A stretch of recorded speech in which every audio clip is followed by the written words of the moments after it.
Aim was to honour members who've made exceptional contributions to the sport, past or present, national, international, and to acknowledge excellence, not only in competition, but also officiating and coaching.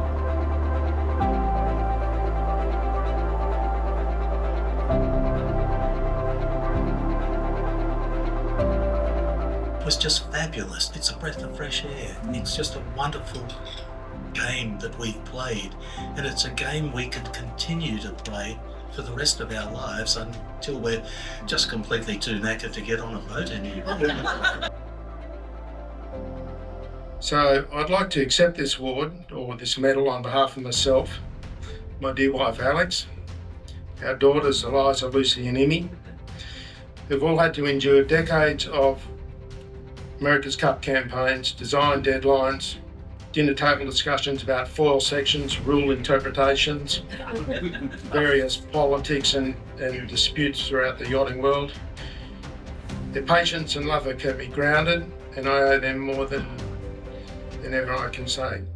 The other thought I had that probably isn't known to anyone here is in 1987 he was the captain of HMAS Derwent, which was the starter's boat for the America's Cup in Perth. His contribution was probably not much more than hosting cocktail parties. He was at that point no race administrator, although I think if he'd had his choice he would have disabled every GPS unit that he found on a 12 metre because he regarded such newfangled devices as unlikely to take hold and entirely useless.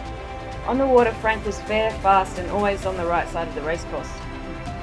Back on land, Frida had a collection of interesting and often naughty jokes to entertain, and together they loved having post-race drinks and hosting fabulous parties.